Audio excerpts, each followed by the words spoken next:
Hi all. ഇന്നലെ നമ്മളൊരു market analysis ചെയ്തിരുന്നു. ഇന്ന് നമുക്ക് ഇന്നും കൂടി ഒന്ന് നോക്കാം. നമ്മൾ ഇന്നലെ പറഞ്ഞത് എങ്ങനെയാണ് സംഭവിച്ചത്, നാളെ എങ്ങനെയാണ് സംഭവിക്കാൻ സാധ്യത എങ്ങനെയാണ് നമുക്ക് നോക്കാം.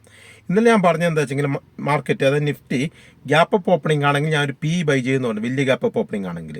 പിന്നെ ഗ്യാപ്പ് ഡൗൺ ഓപ്പണിംഗ് ആണെങ്കിൽ 25,000 വന്നു കഴിഞ്ഞാൽ ഞാൻ ഒരു സി ബൈ ചെയ്യുമെന്ന് പറഞ്ഞിരുന്നു. പക്ഷേ ഇന്നലെ എന്താ സംഭവിച്ചത് വെച്ചെങ്കിൽ ഇന്ന് രാവിലെ ഓപ്പണിംഗ് ആകുന്ന സമയത്ത് സൈഡ് വേസ് ഓപ്പണിംഗ് ആണ്, അതായത് ചെറിയൊരു ഗ്യാപ്പ് അപ്പ് ഉണ്ടായിരുന്നുള്ളൂ. അതിനുശേഷം നിഫ്റ്റി താഴേക്ക് വന്നു. അത് ഇന്നലത്തെ ലോയിൽ ടച്ച് ചെയ്തിട്ട് മാർക്കറ്റ് വീണ്ടും മുകളിലേക്ക് റാലി ചെയ്യാൻ തുടങ്ങി. അങ്ങനെ ഇന്ന് രാവിലെ സംഭവിച്ചത്. അപ്പോൾ ഞാൻ വിചാരിച്ച് 25,000 വരെ വന്നില്ല. അപ്പോൾ ഇന്നലത്തെ ലോ ടച്ച് ചെയ്തിട്ട് മുകളിലേക്ക് പോകുന്ന ഒരു സിഗ്നൽ കാണിച്ചു മാർക്കറ്റ്. അപ്പോൾ ഞാൻ ഇന്നത്തെ ഓപ്പണിങ്ങിൻ്റെ മുകളിലേക്ക് മാർക്കറ്റ് പോകുന്ന സമയത്ത് ഞാനൊരു കോൾ ഓപ്ഷൻ ബൈ ചെയ്തു. അതായത് ഒരു just in the money call option buy ചെയ്തു. അതിന് ഏകദേശം 40 പോയിന്റോളം കിട്ടിയിട്ടുണ്ടായിരുന്നു. പിന്നീട് ഞാൻ മുകളിലേക്ക് പോകുന്നത് കണ്ടപ്പോൾ നല്ലൊരു മൂവ്മെൻറ്റ് കിട്ടിയപ്പോൾ എൻ്റെ വീക്കിലി ട്രേഡ് ഉണ്ടായിരുന്നു, ഓൾറെഡി സെല് ചെയ്തിട്ടുണ്ടായിരുന്നു.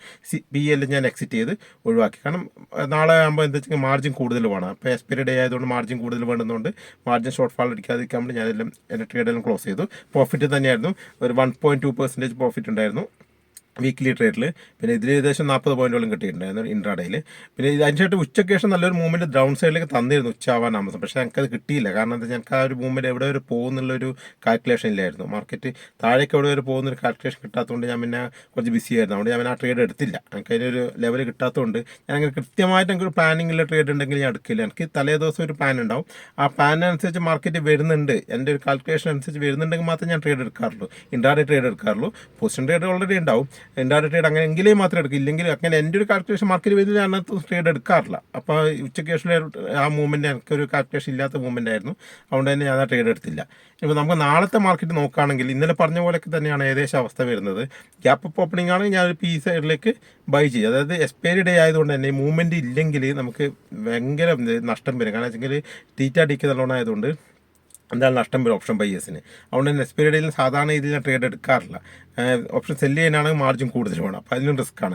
അതുകൊണ്ട് എക്സ്പയറി ഡേയിൽ ഇപ്പോൾ പൊതുവേ ഞാൻ ട്രേഡ് ചെയ്യാറില്ല. ശേഷം 2.5 ശേഷം ഹീറോ സീറോ ട്രേഡ് കൊണ്ട് പരിപാടി ഉണ്ടല്ലോ, ചെറിയ പ്രീമിയം 10 രൂപക്ക് അടുത്ത് വരുന്ന പ്രീമിയത്തിൻ്റെ അടുത്തുള്ളത് ബൈ ചെയ്തിട്ട് 30-40 സെല്ല് ചെയ്യുക. അത് ഏത് സൈഡിലേക്കാണ് മൂവ്മെൻറ്റ് വരാൻ സാധ്യത നോക്കിയിട്ട് അത് ഞാൻ ഏകദേശം ബൈ ചെയ്യാറുണ്ട്. എല്ലാ ആഴ്ച ചെയ്യാറുണ്ട്. അത്യാവശ്യം നല്ല പ്രോഫിറ്റ് കിട്ടാറുണ്ട്. ചില ആഴ്ച പോയാൽ 10 പോകുള്ളൂ, 10 പോയിന്റ് പോകുള്ളൂ. അത് പിന്നെ സാരില്ല വെക്കാം നമുക്ക്. അങ്ങനെ ഒരു ട്രേഡ് മാത്രമേ നാളെ ഞാൻ ഉദ്ദേശിക്കുന്നുള്ളൂ. അല്ല ഇപ്പോൾ ഇനി ട്രേഡ് ചെയ്യണമെന്നുണ്ടെങ്കിൽ ചെയ്യാൻ സാധ്യത എപ്പോഴാണെന്ന് വെച്ച് കഴിഞ്ഞാൽ മാർക്കറ്റ് വലിയ ഗ്യാപ്പ് അപ്പ് ഓപ്പണിംഗ് ആണെങ്കിൽ ഞാൻ പി സൈഡിലേക്ക് ബൈ ചെയ്യും. മാർക്കറ്റ് താഴേക്ക് വന്നിട്ട് ശേഷം മുകളിലേക്ക് പോകുള്ളൂ. 25,000 മാർക്കറ്റ് ഓപ്പൺ ആവുകയാണെങ്കിൽ ഞാനൊരു സി കോൾ സൈഡിലേക്ക് ചെറിയൊരു പൊസിഷൻ എടുക്കുക. അതായത് റിവേഴ്സ് ആവുന്നുണ്ടെന്ന് കണ്ടു കഴിഞ്ഞാൽ കോൾ സൈഡിലേക്ക് ഒരു പൊസിഷൻ എടുക്കാൻ വേണ്ടി സാധ്യതയുണ്ട്.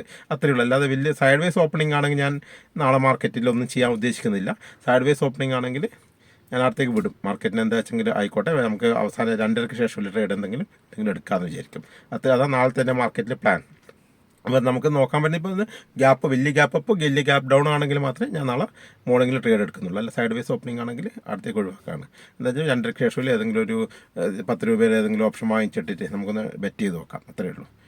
നാളത്തെ എൻ്റെ മാർക്കറ്റിൻ്റെ അനാലിസിസ് നിങ്ങളൊന്ന് നോക്കി നോക്കും. നിങ്ങളെ ചാർട്ടിലൊന്ന് നോക്കി, ചാർട്ട് സൈഡിൽ ഇന്നലത്തെ പോലെ തന്നെ ഇട്ട് തരാം. നിങ്ങൾ ചാർട്ട് നിങ്ങളൊന്ന് നോക്കാം. അതിന് ശേഷം മാർക്കറ്റ് ഇപ്പോൾ എവിടെ ഉണ്ട് നോക്കാം. നല്ല മാർക്കറ്റിൻ്റെ നാളത്തെ ഓപ്പണിംഗ് നോക്കാം. ഓപ്പണിംഗ് എവിടെയാണ് നിങ്ങൾ ശരിക്കും ശ്രദ്ധിക്കണം.